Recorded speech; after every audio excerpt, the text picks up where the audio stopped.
Let's talk a little more about rate of change. In particular, let's review a couple of the definitions that we've already seen in the past. So in the past, we've talked about average rate of change, and that's going to be the rate of change over some period of time, going from a starting point x naught to an ending point x1. And we see that rate of change, average rate of change, is the change in y values over change in x values, which can formally be written like this. And really, this is just the slope of a secant line starting at the point x naught, f of x naught, and going to the point x1, f of x1. And I'll draw a picture in just a second. I also want to review, we're going to contrast average rate of change with instantaneous rate of change. And recall that instantaneous rate of change is the slope of the tangent line at a point x naught, f of x naught. And we've seen that the slope of the tangent line is exactly equal to the derivative at that point. And so the derivative is going to be the limit of the slopes of the secant lines, which is the limit as my delta x goes to 0 of change in y over change in x. These deltas are a change in notation. And that's going to be exactly the limit that we saw before. The limit as my x1 approaches x naught, I see that it's going to be my rate of change, my change in y values over my change in x values. So let's look at a graph of this. One thing, the important thing that I want you to take out of this is that instantaneous rate of change is not an estimate, meaning that we can calculate it exactly if we're given a formula for whatever the item is, the quantity is that we're looking at. It's true that we can use average rate of change in order to estimate instantaneous rate of change, but now these limits are not estimates, they're actually exact values, and that's one of the ideas in calculus that's hardest to wrap your head around. The idea that as I'm looking at the limit as my delta x approaches 0, I'm not getting a better and better estimate. Those better and better estimates lead to the exact value, which is the limit. So graphically recall that if I have some y value, which is a function of x on my vertical axis, and some x values down here, if I have a starting point x naught and some other point x1, let's put my curve, maybe our curve will go like this, then we see that if we were to find the average rate of change over the entire interval from x naught to x1, it's going to be the slope of this secant line.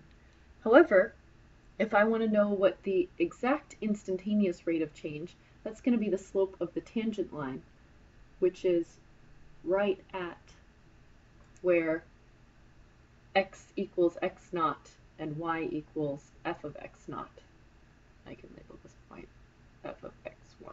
Okay, so all of that should be review. I just wanted to highlight the fact that this tangent line, that slope is an exact slope. It's not sort of an estimate of what that slope might be. Today, we're going to take a deeper look at one particular formula. Whoops, that's more than you want to see. Called Galileo's formula. And Galileo's formula is a way of measuring the motion of an object under the influence of gravity. So it is the case that if I'm looking at the height of an object that's being acted upon by gravity alone, so the only force acting on that object is gravity, we're going to ignore things like air resistance. You could look at that in greater detail. Obviously, this is sort of a classic problem where we want to simplify things. But in general, if h of t is measuring the height of an object as a function of time, that height is going to change based on gravity, right? So if I just have an object and let go of it, the height of that object is going to change. And how does that height change? This formula, what is this formula saying? This h naught value, the first thing here, that's the initial height. So let's say I drop my pen at some starting height, then this formula is going to tell me how that height changes over time. My v naught here is my initial velocity.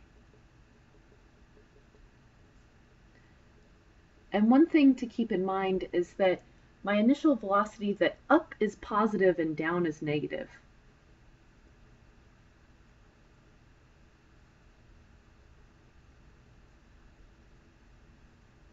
meaning that if I have some object and I throw it up, that means that it has an initial velocity that's positive. Whereas if I take an object and I'm like slamming it down into the floor, then I would say that I have a negative initial velocity, and my initial velocity is going to work with or against gravity. And that gets me to my last term here. The last term is talking about what is the influence of gravity on this object. And gravity is going to pull it downwards, and downwards is given this negative sign. So G, this G here, it's not actually a variable. This is actually a gravitational constant. And if you take physics, this is something that you'll look at equations like this a lot. Our gravitational constant is different depending upon whether we're using metric or standard units, and it's going to be about equal to 9.8 meters per second if we're talking about meters and seconds, or it's going to be about equal to 32 feet per second. Let's take a second and talk about what these units are saying. So typically when we measure speed, like the velocity of something, it's how many meters it's traveling over a given period of time. Whereas this, I have this extra per second added on here. And what that's saying is that for the first second after I drop something, it's going to be having a speed of 9.8 meters per second, right? But as my seconds increase, my velocity, my meters per second, is also increasing, meaning that for each increment of seconds that goes by, this initial velocity, or the velocity given by the acceleration of gravity, is going to increase. Another way that some people write this is the units. It could be written as meters per second squared. We aren't actually squaring any of these seconds. It's actually meters per second, and this is a shorthand way to say meters per second squared.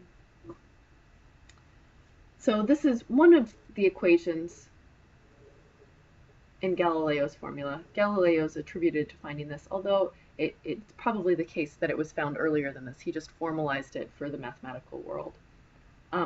Another formula to keep in mind is the velocity.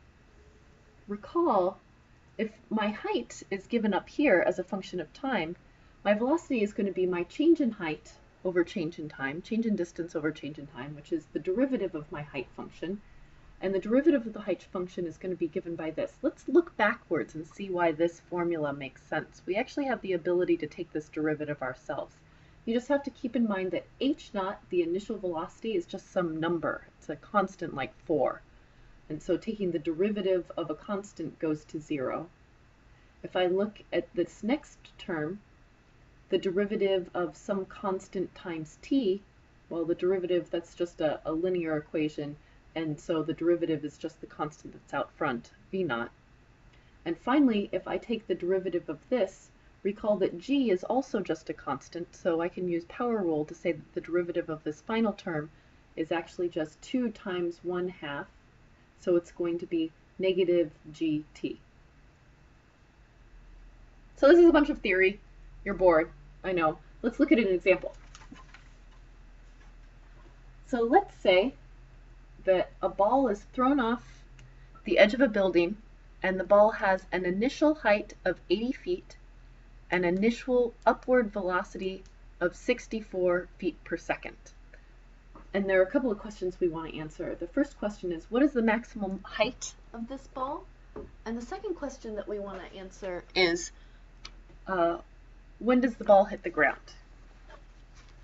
So to begin our investigation, let's go back to the fact that we have a couple of formulas that are going to talk about what the height of the ball is at a given time. So I'm going to pull up and recall our formula here. This gives us the fact that our height as a function of t is going to be equal to the initial height of the object. Here it says that we started at a height of 80 feet,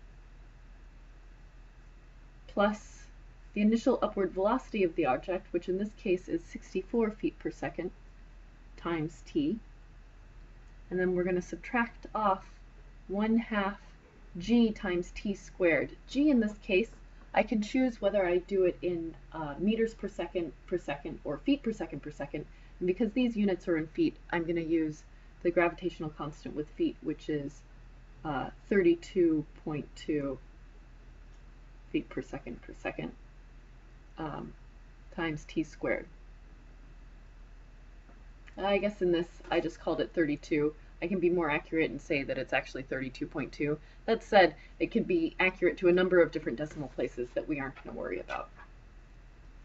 So this is a function of my height, and I want to know what is the maximum height. I want to know when the height is the greatest, right?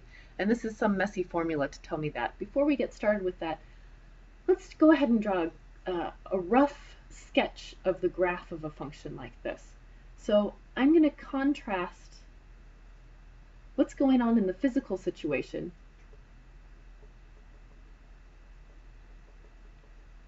with a mathematical graph of this. So in our physical situation, the ball is thrown off the edge of the building and it's thrown upwards. So here's me throwing the ball. The ball is going to go up and then it's going to fall down and then it's going to hit the ground splat. Whereas when I draw a graph of this on this graph, it's going to look like a downward sloping parabola. These two pictures look pretty similar. It's important to keep in mind that we aren't actually physically throwing the object, and it's not like traveling through the air with this sort of lateral motion. That my x-axis in this case is just measuring time. It's not measuring like how far over the ball is falling. And maybe I did throw it with this like sideward velocity, but that's not necessarily the case. Just from this information, we have a few things that we can start with. Our initial height is given in this function as 80 feet per second, or 80 feet in the air. So I know that this intercept is going to be 80 because that's where I start in terms of height. I also am given the fact that it has an initial upward velocity of 64 feet per second.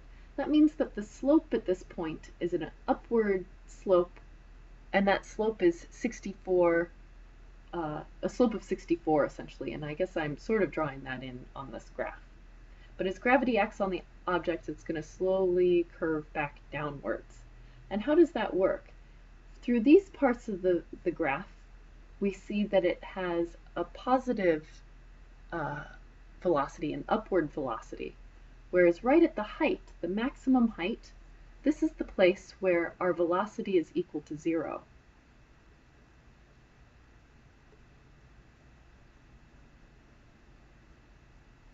Right? And the velocity of 0 can be thought of as the place where my tangent line is flat. It's also the place where if my velocity is 0 and this is a height function, it's going to be where the derivative of my height function is equal to 0. And I want to write that down. So in general, we can maximize height functions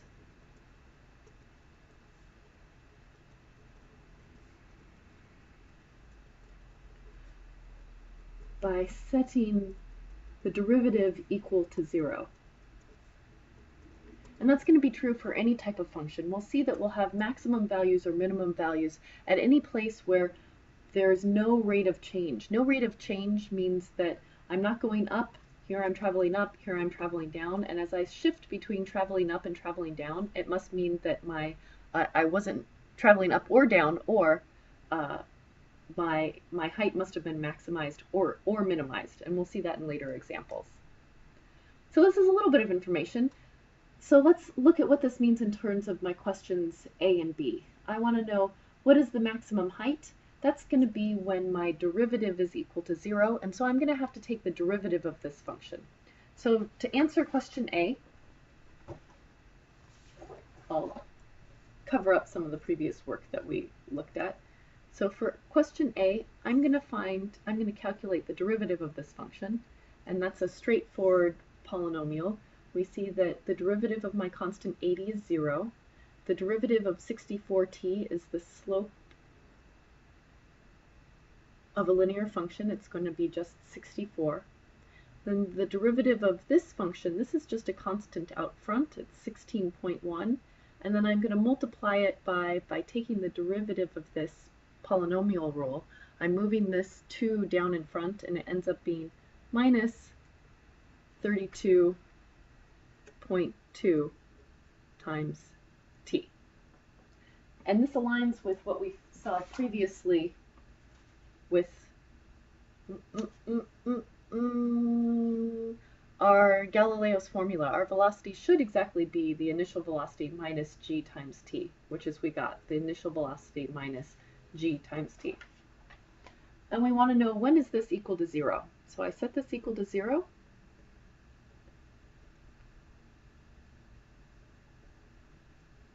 And I'm going to do a little bit of arithmetic to figure out what this is. So I'm going to subtract 64 from either side and divide both sides by 32.2.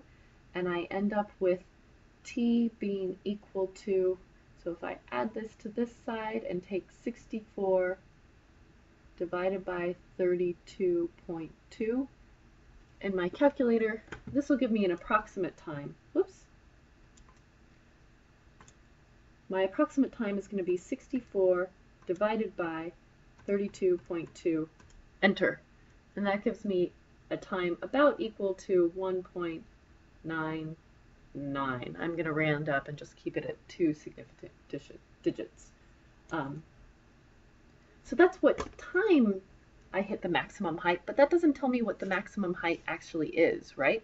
If I go back to my graph here, that's telling me that at a time of about 2 seconds is where I'm hitting the maximum height. I'm going to have to find out what is f of 2, what is the height at that place. So let's continue on and plug in my 1.99 back into my original function and see that that is h of 1.99 is going to be equal to 80 plus 64 times 1.99 minus 1/2 times 32.2 times 1.99 squared. And if I plug that into my calculator, I can see that this is going to be 80 plus 64 times 1.99 minus parentheses 1/2. I'm being really accurate with my parentheses because I don't want to make a mistake here. 32.2, and then I'm going to times that by 1.99 squared. And I'm putting parentheses around the 1.99 squared. Maybe you can't see this. Enter. So that means that I hit my, we see that h of 1.99 is equal to 143.6, and that's measured in feet. Great, so we answered part A. Let's take a look at part B. Let's see, well, first let's see if that makes sense in our function. Let's go back to our original graph and we see, yeah, if I have a time of 2 and I'm starting at 80 feet and going upwards, it makes sense that I might be able to reach a maximum height of 143.6. If it was like 14,000, that seems like it would be unreasonably high given the initial velocity.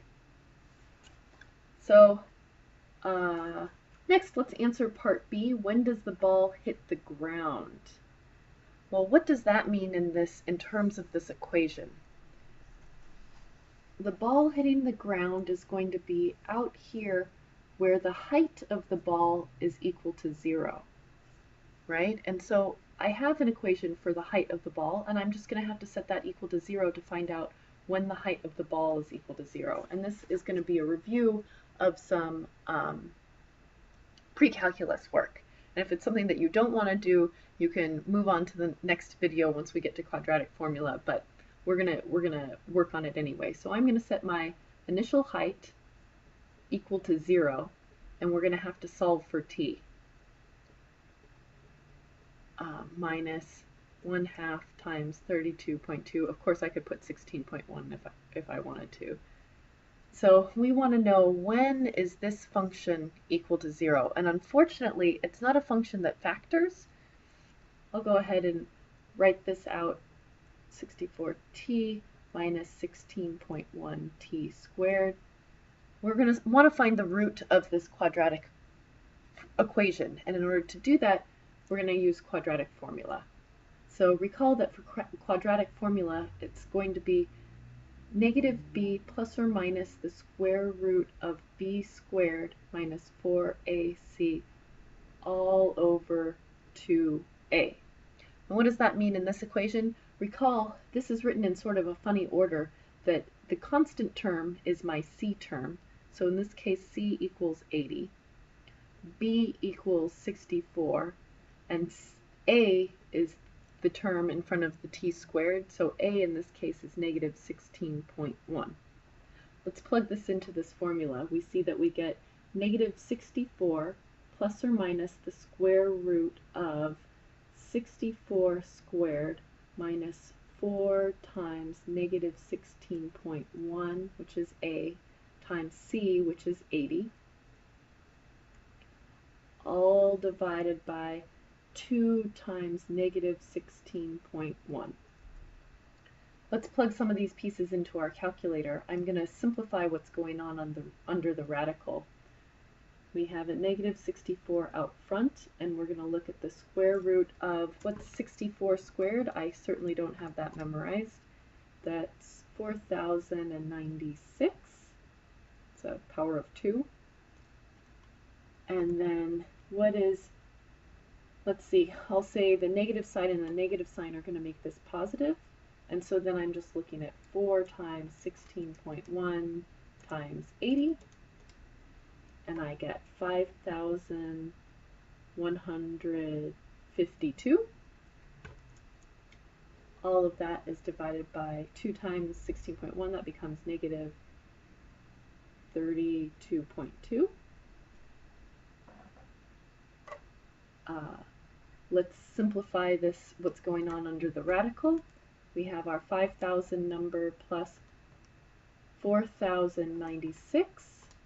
And I'm going to take the square root of this. Instead of using the square root button, I'm going to raise it to the 1/2 power. That's my quick way of taking square roots.